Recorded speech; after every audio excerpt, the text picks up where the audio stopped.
മുഖ്യമന്ത്രിയുടെ political secretary P ശശിക്കെതിരായ PV അൻവറിന്റെ പരാതി പാർട്ടിയുടെ പരിഗണനയിലേക്ക്. PV അൻവർ പരാതി എഴുതി നൽകിയ പശ്ചാത്തലത്തിൽ പാർട്ടി വിഷയം പരിശോധിക്കും. പാർട്ടിക്ക് കിട്ടുന്ന പരാതികൾ കൃത്യമായി പരിശോധിക്കുന്ന സംഘടനാ രീതിയാണ് CPIM-ന്റേതെന്ന് MV ഗോവിന്ദൻ വാർത്താ സമ്മേളനത്തിലും വ്യക്തമാക്കിയിരുന്നു. സംസ്ഥാന കമ്മിറ്റി അംഗം കൂടിയായ പൊളിറ്റിക്കൽ സെക്രട്ടറിക്കെതിരെ ഇടത് MLA തന്നെ പരാതി എഴുതി നൽകിയ സാഹചര്യത്തിൽ പാർട്ടി എങ്ങനെ വിഷയം കൈകാര്യം ചെയ്യുമെന്നതാണ് എല്ലാവരും ഉറ്റുനോക്കുന്നത്. വിവരങ്ങൾ സുനിഷ അയ്യല്ലൂർ നൽകും. Sunisha, good morning. ഇപ്പോൾ പി ശശിക്കെതിരായ പരാതി, PV അൻവറിന്റെ പരാതി പാർട്ടി പരിഗണിക്കുമ്പോൾ ഏത് രീതിയിലായിരിക്കും പാർട്ടി പി ശശിക്കെതിരെ നടപടിയിലേക്ക് കടക്കുക? കൃത്യമായി പരിശോധിച്ച ശേഷം മാത്രമേ അത്തരത്തിൽ ഒരു നീക്കത്തിലേക്ക് കടക്കൂ എന്ന് പറയുമ്പോഴും വലിയ രീതിയിൽ പാർട്ടി പ്രതിരോധത്തിലായി എന്ന് തന്നെ വേണ്ടേ പറയാൻ. കാരണം പി ശശിക്കെതിരെ ഗുരുതരമായ ആരോപണങ്ങൾ തന്നെയാണ് PV അൻവർ ഉന്നയിച്ചിരിക്കുന്നത്. ഏതായാലും MV ഗോവിന്ദൻ വിശദീകരണം ഉൾപ്പെടെ നൽകിയ ഒരു സാഹചര്യത്തിൽ ഏത് രീതിയിലായിരിക്കും നീക്കങ്ങൾ? ഗുഡ് മോർണിംഗ് ശ്രുതി. തുളസി സൂചിപ്പിച്ചതുപോലെ തന്നെയാണ് നേരത്തെ മുതൽ തന്നെ പി ശശിക്കെതിരെ PV അൻവർ ആരോപണം ഉന്നയിച്ചെങ്കിൽ പോലും അതിൽ ഈ പാർട്ടി സെക്രട്ടറി MV ഗോവിന്ദന്റെ പ്രതികരണം തേടിയപ്പോഴൊക്കെ പറഞ്ഞിരുന്നത് പി ശശിക്കെതിരെ ഒരു പരാതി എഴുതി ലഭിച്ചിട്ടില്ല എന്നതാണ്. പക്ഷേ ഏതൊരാളെക്കുറിച്ചും പരാതി ലഭിക്കുന്ന മുറയ്ക്ക് അത് പാർട്ടി സംഘടന അതിൻ്റെ രീതിയിൽ അന്വേഷണം നടത്തും, പരിശോധിക്കുമെന്നതായിരുന്നു പാർട്ടി സെക്രട്ടറി ആവർത്തിച്ചു പറഞ്ഞത്. ഈ ഒരു പശ്ചാത്തലത്തിലാണ് നിലവിലിപ്പോൾ PV അൻവർ, ഇടത് MLA കൂടിയായ PV അൻവർ ഇത്തരത്തിലൊരു പരാതി എഴുതി നൽകുന്നത് എന്നതാണ് പ്രധാനപ്പെട്ട കാര്യം. ഇങ്ങനെയൊരു പരാതി ലഭിച്ചൊരു പശ്ചാത്തലത്തിൽ പാർട്ടിക്ക് ഏതായാലും നടപടി എടുത്തേ മതിയാകൂ, അല്ലെങ്കിൽ അത് പരിശോധന വിധേയമാക്കിയേ മതിയാകൂ എന്നതാണ് പ്രധാനപ്പെട്ട കാര്യം. ഏതായാലും നിലവിൽ അത് തന്നെയാണ്.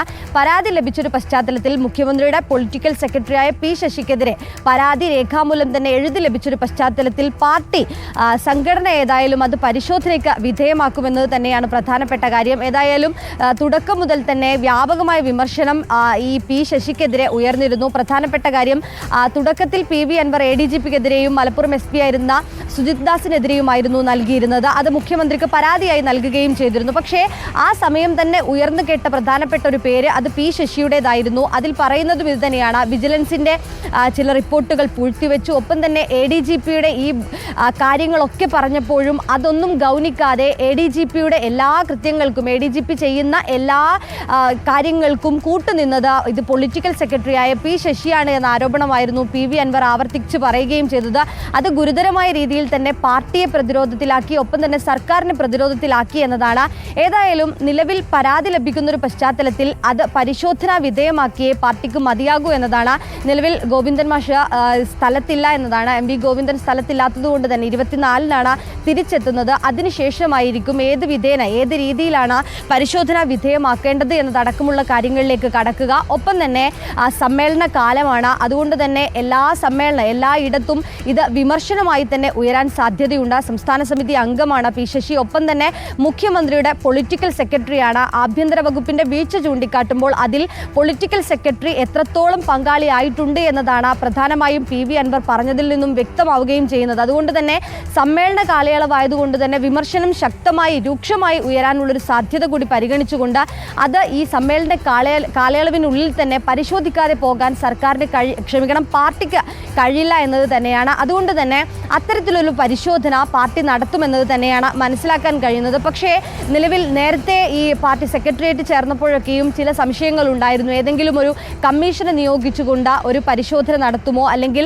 അന്വേഷണ കമ്മീഷനെ വയ്ക്കുമോ എന്നതടക്കമുള്ള കാര്യം. പക്ഷേ അന്ന് MV ഗോവിന്ദൻ പാർട്ടി സെക്രട്ടറി പറഞ്ഞിരുന്നത് അത്തരത്തിലൊരു പരാതി ലഭിച്ചില്ല എന്നതാണ്. പരാതി ലഭിച്ചെങ്കിൽ പോലും ഈ സമ്മേളന കാലയളവായതിനാൽ ഒരു കമ്മീഷനെ വെച്ചുകൊണ്ടുള്ള ഒരു അന്വേഷണം അല്ലെങ്കിൽ പരിശോധന എന്നത് നിലവിൽ ഉണ്ടാകാൻ സാധ്യതയില്ല. പകരം പാർട്ടി നേതൃത്വം തന്നെ, അതായത് സംസ്ഥാന നേതൃത്വത്തിലെ ചിലർ ഈ വിഷയവുമായി ബന്ധപ്പെട്ട് ചർച്ച ചെയ്ത് പരിശോധനയ്ക്ക് എടുക്കാനുള്ളൊരു സാധ്യതയാണ് കാണുകയും ചെയ്യുന്നത്. ഏതായാലും നിലവിൽ പാർട്ടിക്ക് പരാതി ലഭിച്ചിരിക്കുന്നു. സംഘടനാ രീതി പ്രകാരം പരാതി ലഭിച്ചാൽ അതിൽ അന്വേഷണം നടത്തുമെന്നതാണ് പാർട്ടി സെക്രട്ടറി തന്നെ പറഞ്ഞിരിക്കുന്നത്. ഈ ഒരു പശ്ചാത്തലത്തിൽ ഏതായാലും പാർട്ടി ഇത് പരിശോധനയ്ക്ക് വിധേയമാക്കുമെന്നത് തന്നെയാണ്. പാർട്ടിയുടെ പരിഗണനയിലേക്ക് പി ശശിക്കെതിരായ ഈ ആരോപണങ്ങൾ, പരാതി ഏതായാലും എത്തിയിരിക്കുന്നു എന്നതാണ്. 24-ന് MV ഗോവിന്ദൻ സ്ഥലത്തെത്തിയതിനു ശേഷമായിരിക്കും ഒരുപക്ഷെ ഏത് വിധേന എന്നതറിയുന്നത്. പ്രധാനമായും തുളസി പറഞ്ഞതുപോലെ എല്ലാവരും ഉറ്റുനോക്കുന്നതും അത് തന്നെയാണ്. CPM സംസ്ഥാന സമിതി അംഗമാണ്, മുഖ്യമന്ത്രിയുടെ പൊളിറ്റിക്കൽ സെക്രട്ടറിയാണ്. ഈ ഇടത് MLA തന്നെയാണ് പൊളിറ്റിക്കൽ സെക്രട്ടറിക്കെതിരെ ഇത്തരത്തിലുള്ള രൂക്ഷമായ ആരോപണങ്ങൾ ഉയർത്തുകയും ചെയ്തത്. അതുകൊണ്ട് ഏത് തരത്തിലുള്ള നടപടിയാണ് ഇനി പാർട്ടി സ്വീകരിക്കാൻ പോകുന്നത് എന്നത് തന്നെയാണ് പ്രധാനമായും ഏവരും ഉറ്റുനോക്കുന്ന ഒരു പ്രശ്നം. കാരണം ഘടകകക്ഷികൾക്കിടയിൽ തന്നെ ചില രീതിയിലെങ്കിലും അസ്വാരസ്യങ്ങൾ ഇതിലുണ്ടായിരുന്നു. കാരണം മുഖ്യമന്ത്രിയുടെ പൊളിറ്റിക്കൽ സെക്രട്ടറിക്കെതിരെയാണ് ഇത്തരമൊരു ആരോപണം ഉയരുന്നത്. അതും ചെറുതായ ആരോപണമല്ല. ADGP ചെയ്യുന്ന എല്ലാ പ്രവർത്തനങ്ങൾക്കും കൂട്ടുനിന്നു.